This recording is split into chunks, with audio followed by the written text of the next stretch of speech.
Hello, everyone. What kind of people or religion values their own lives as more or less than others?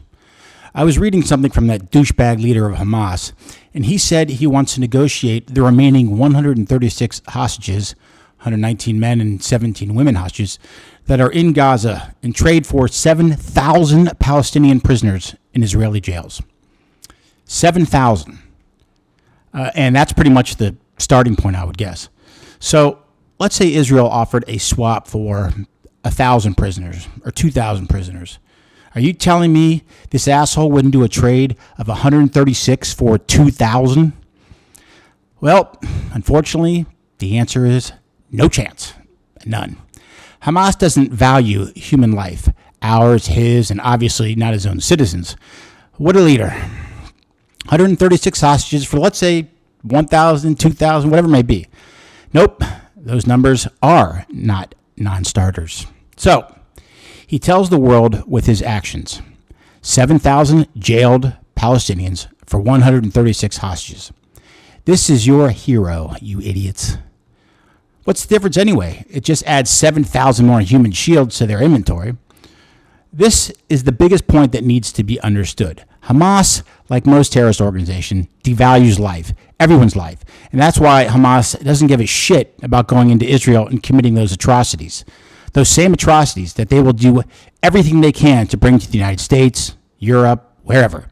Do you idiots have any idea if 5,000 Hamas and other terrorist organizations came to our shores what they would do?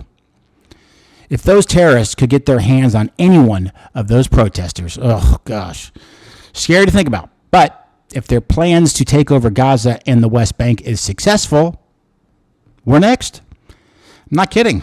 It will get to the U.S. next, as a lot of these terrorists' charter is the destruction of America. Now, I understand that psycho, but what blows my mind is how anyone with a shred of dignity, sensibility, compassion, and frankly, common sense can support a regime like that. Israel, the U.S., and every other democratic country on the planet will take extreme efforts to get all of their citizens back. But make no mistake, a lot of countries will not negotiate at all with terrorists. I'm going to give one, but most countries won't. But let's give just one country. Well, Exhibit A, the United States of America. Here is the U.S. position on getting back their citizens who have been kidnapped overseas. This is from the report on the U.S. hostage policy at the following PPD-30 and the executive order, and can be found all of this on the whitehouse.gov website. PPD 30 reaffirms our United States, our long-standing commitment to making no concessions to individuals or groups holding U.S. nationals hostage. This policy protects U.S. nationals and strengthens national security by removing a key incentive for hostage takers to target, pick a country, but U.S. nationals, and by helping to deny terrorists and other malicious actors the resources they need to conduct attacks against the United States, its nationals, its allies, and its interests. To the ignorance of the world, who knows nothing about the history of the land in Israel, yet screams at anyone to justify war crimes on the Israelis, you know, the ones that were attacked, has to negotiate with the same perpetrators to get their own people back. I mean, this is a case study to most, but a shrug of the shoulders to Israelis. It can't be emphasized enough. Hamas and other terrorist organizations don't give a shit at any level to get one of their own citizens back home. The first exchange that was negotiated had nothing to do with returning Palestinians to Gaza. Zero. It was to see what Israel would do, get some rest, and grab as many Iranian weapons as possible. That's it. Nothing else. Israel's fighting a government who uses civilian Palestinians as human shields in its actual war planning. Okay. Well, hold on. Unless keeping bombs, RPGs, guns, etc., under hospitals and schools is acceptable to you. But for Israel, it's not. I would like to know the thoughts on any American Hamas supporter that if savagely kidnapped tomorrow, that your government would completely and utterly abandon you. Would you be okay with that? The only, and I repeat, only way you're coming back is that whomever kidnapped your dumbasses is offered a major deal, right? Maybe 136 for 7,000. That's all they'll do it, nothing less. All right, little tangent there, but this is what I wanted to really talk about today. We are nearing or at that time in the war in Gaza where the same old people will come out and demand for a ceasefire, or at least a halt for humanitarian reasons, peace negotiations, etc. Israel will get it from everyone. It's going to come from everyone soon enough. If it's not already here, and especially in today's environment where every action is being filmed and everyone is a war correspondent. The UN will definitely start picking up their anti-Semitic bitching and crying about something, anything negatively related to Israel. Hamas kidnaps 240, gives back 104, and then tells everyone, there are other terrorist organizations that also kidnapped Israelis, and we don't know where they are. What? Two things. One, when Hamas made that announcement, it was the first time anyone on the planet knew that Hamas didn't have all of the hostages. The entire situation just consistently gets more fucked up by the hour. And number two, can someone, anyone, tell me any country that is fighting three different terrorist organizations on their own land and still getting shit for it? Hamas took credit for the 1,200 they slaughtered on October 7th with their many, many war crimes. Then those assholes take 240 hostages, which is another war crime that we can add to their list. Hostages that are taken are the responsibility of the captors to ensure safety, medicine, and protection of each hostage. War crime. Fortunately for Hamas and other terrorists involved in this conflict, you fuckers aren't making it to The Hague. And by the way, and I say this in a truly, I hope I'm wrong, but I have a bad feeling why Hamas won't let the Red Cross in to see all the remaining hostages. Israel will do what they pretty much always do, and that's go it alone. Trust me, and soon enough, the U.S. and other allies will either tell them to speed it up or try and force another ceasefire with higher tones or consequences. I mean, Israel is pretty much going door to door right now just to shut the world up about civilian casualties at the obvious risk to their own soldiers. You have a war in progress and a war accepted by two governments, Israel and Hamas.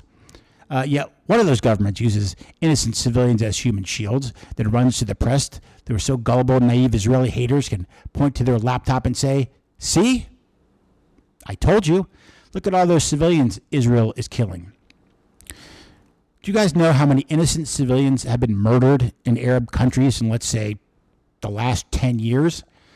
I'll list a couple, but since I'm going to do all the work on that, I just ask for you to send me your pictures, including selfies, to all the rallies that you've all attended supporting the murder, rape, and torture of hundreds upon hundreds upon hundreds of thousands of innocent civilians in Arab countries. Please. It would mean a lot to me. I want to see your commitment to all of those countries that are being murdered. Not just Palestinians, everyone, right? Under brutal dictatorships. It's either that, or you just feel that the Palestinian lives are more important than the lives of the other Arab countries. One more thing, and I really want to mention this. When you look up all of those countries that murder their own people, please note that 100%, and not a percent less, of all those civilians in all those countries would choose to live in Israel in a second from whatever shithole that they currently live in. What do we got here? Syria, 500,000 civilian murders in the last 10 years, million plus injured. Yemen, 377,000 civilians murdered. I mean, would you have been happy if Israel just accepted an apology letter from Hamas for murdering 1,200 of their own people on their own land? From a terrorist organization that also lives and thrives, heads the head, which is the Hamas party, on Israel's land. Make no mistake, Gaza is owned by Israel, period. It's land they didn't want, which came from a war they didn't start. Anyway, it's only been a little over 2 months since those cowards started this war. And in that time, I have said these words maybe a half dozen times, and I will say it again. And I will say it again going forward until this war's over. Anyways, Israel cannot, should not, and will not call this conflict off or over until Hamas is 100% completely and utterly eradicated. 100%.